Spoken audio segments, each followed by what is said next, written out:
నమస్తే welcome to our channel నేను సిరి ప్రకాశం నెల్లూరు జిల్లాలలో వైసీపీ అయితే ఖాళీ అయిపోతుంది అయితే మళ్ళీ ఇప్పుడు వచ్చే ఎంపీ ఎలక్షన్స్ లో మొత్తానికి ఎంపీలు గాని ఎమ్మెల్యేలు గాని టీడీపీ వైపు మొగ్గు చూపుతారు అని చెప్పేసి కొన్ని వార్తలు అయితే వస్తున్నాయి ఈ వార్తల్లో నిజం ఎంత ఉంది అని చర్చించడానికి మనతో పాటు ఉన్నారు ప్రముఖ సీనియర్ పొలిటికల్ అనలిస్ట్ అంకమరావు గారు నమస్కారం సార్ నమస్తే అండి సార్ ఇప్పుడు చూస్తే వైసీపీ పరిస్థితి చాలా అంటే మనం ఒక 2 నెలల నుంచి చూస్తున్నాం ఎంతో మంది వలసలు ప్రత్యామ్నాయం ఎత్తుకుంటున్నారు అంటే టీడీపీ కావచ్చు జనసేన కావచ్చు ఇప్పుడు వచ్చిన కాంగ్రెస్ లోకి కూడా వెళ్తున్నారు అయితే ఇప్పుడు ఎంపీ ఎలక్షన్స్ అయిపోయిన తర్వాత మిగిలిన వాళ్ళు కూడా టీడీపీలోకి వెళ్లే అవకాశాలు చాలా కనిపిస్తున్నాయని చెప్పేసి అయితే వార్తలు వస్తున్నాయి ఇందులో వాస్తవం ఉందంటారా సార్ నిస్సందేహంగా అండి ముఖ్యంగా ప్రకాశం నెల్లూరు జిల్లాల్లో 22 శాసనసభ స్థానాలు ఉన్నాయి మామూలుగా వాళ్ళు వచ్చేసరికి ఇప్పుడు 2 లోక్సభ స్థానాలు కూడా ఉన్నాయి వాళ్ళకి ఇటు బాపట్లతో కలుపుకుంటే 3 స్థానాలు ఉన్నాయి ఇక్కడ పరిస్థితి ఎలా ఉంది అంటే ప్రకాశం జిల్లాలో 12కు 12 తెలుగుదేశం పార్టీ కైవసం చేసుకునే అవకాశం చాలా స్పష్టంగా కనపడుతుంది నెల్లూరు జిల్లాలో ఉన్నటువంటి 10లో కూడా చూసుకుంటా ఉంటే ఇప్పుడున్న పరిస్థితులు చూసుకుంటా ఉంటే 8 స్థానాలు తెలుగుదేశం పార్టీ కైవసం చేసుకుంటుందని ప్రజలు భావిస్తున్నటువంటి మాట అంటే ఆ 2 స్థానాలు కూడా తిరిగి గట్టిగా పోరాడితే అవి కూడా రాకపోవచ్చు అనేది బలంగా వినిపిస్తున్నటువంటి ఆలోచన కాబట్టి మునిగిపోయే నావలు ఎవరు ప్రయాణం చేస్తారు ప్రత్యామ్నాయాలు చూసుకుంటారు కదా అలాగే శాసనసభ్యులు కావచ్చు లోక్సభ సభ్యులు కావచ్చు ఆయనకి ఆర్థికంగా బలంగా ఉండి అన్ని విధాల అండదండలు ఉన్నటువంటి వేమిరెడ్డి గారు కూడా పార్టీ మారే ఆలోచనలో ఉన్నారని చాలా స్పష్టంగా అర్థమైపోతా ఉంది అంటే ఇది ప్రజల అభిప్రాయం నాయకుల అభిప్రాయం కంటే కూడా ప్రజలు ఏ విధంగా తీర్పు ఇవ్వబోతున్నారో వాళ్ళు ముందుగా తెలిసింది కాబట్టి ప్రజాగ్రహానికి గురి కాకుండా ఉండటం కోసం వాళ్ళు ప్రజల పక్షాన్ని నిలబడటానికి ముందుకు వస్తున్నారని చెప్పి భావించాలి మనం ఇప్పుడు 2 జిల్లాలు కనుక చూసుకుంటా ఉంటే సహజంగా వాళ్ళకి 2 కూడా చాలా పట్టుకోమని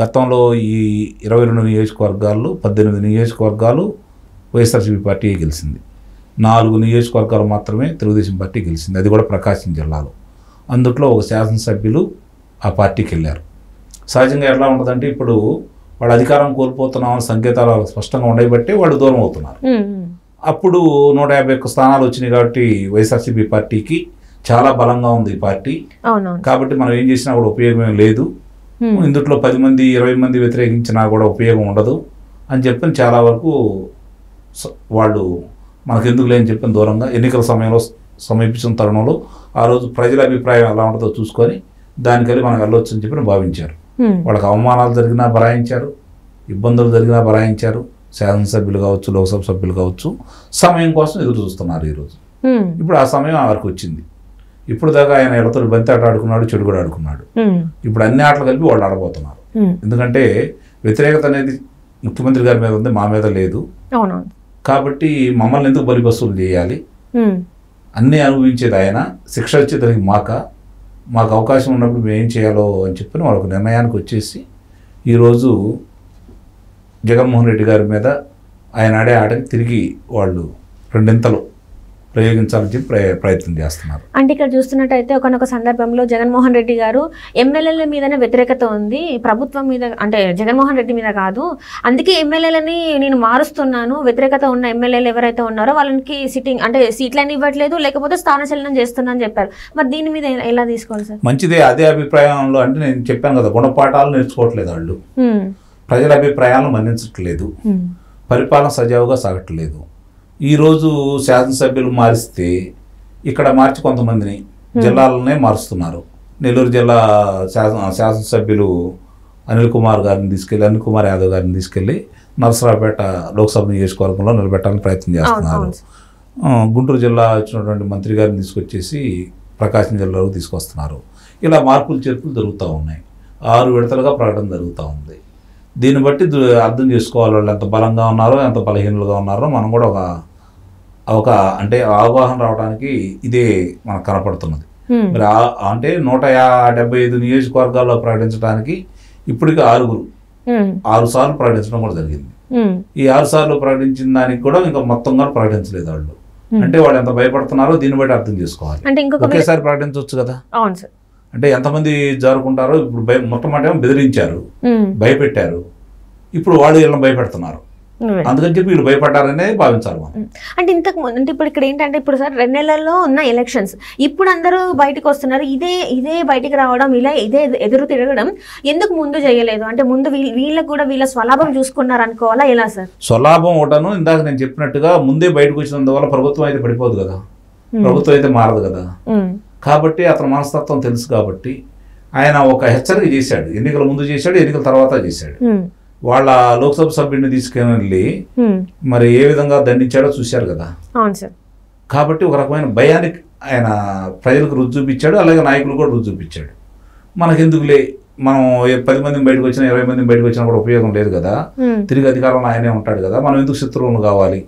సమయం సందర్భం ప్రజలు తిరగబడుతున్నారని మనకు అర్థమైన రోజు మనం కూడా తిరగబడదాం అని చెప్పి వాళ్ళు భావించి దూరంగా ఉన్నారు.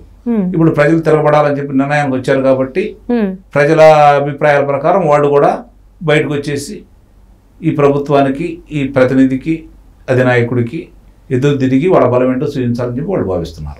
అంటే ఇప్పుడు ఈ రాజ్యసభ ఎన్నికలు ఎప్పుడైతే అయిపోతాయో, అంటే రాజ్యసభ ఎన్నికల కోసమే చూస్తున్నారు, ఇంకా మిగతా ఎవరైతే ఉన్నారో ఎమ్మెల్యేలు, అంటే అయిపోయిన వెంటనే నెక్స్ట్ స్టెప్ ఏంటంటే వాళ్ళు ఏదైతే పార్టీ టీడీపీ కావచ్చు, జనసేన, దీనిలోకి వెళ్ళిపోయే అవకాశాలు పూర్తిగా 100% ఉన్నాయంటారా సార్? నాకున్న సమాచారం ప్రకారం చూసుకుంటా ఉంటే రమారమి 80 నుంచి 92 మంది శాసనసభ్యులు ఇప్పుడు 151 మందిలో దూరం కాబోతున్నారు అనేది ఈ పార్టీకి చాలా స్పష్టంగా ఉన్నాయి ఆధారాలు. 151 దాంట్లో ఎంతమంది సార్? 80 నుంచి 92 మంది. 80 నుంచి 90 అంటే సగానికి సగం మంది వచ్చేస్తున్నారు, ఎక్కువ మంది కూడా.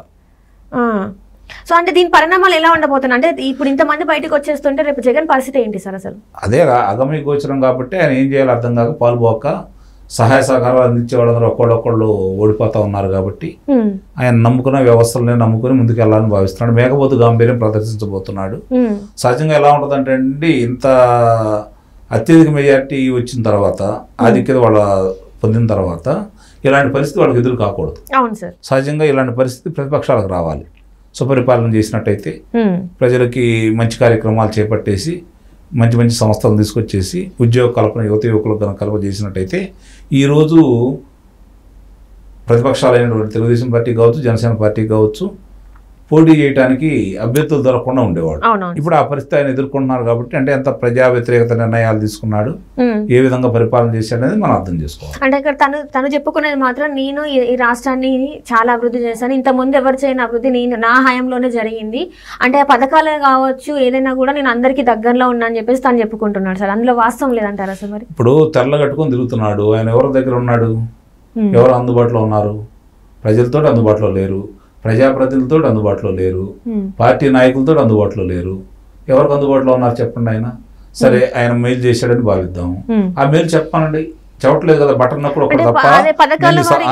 అదేనండి, పథకాల గురించే మాట్లాడుతున్నాడే కానీ నేను ప్రయోజనాలు ఇలా చేకూర్చాను, ఈ సంస్థ తీసుకొచ్చాను, ఈ సంస్థ వల్ల ఎంతమందికి ఉద్యోగాలు దొరికినాయి, ఈ సంస్థ వల్ల ఎంతమంది బాగుపడ్డారు, ఈ సంస్థ వల్ల రాష్ట్రానికి ఎంత ఆదాయం వచ్చింది ఆయన చెప్పాను. 2 సంస్థల గురించి చెప్పానండి ఆయన్ని, లేదు కదా ఈరోజు.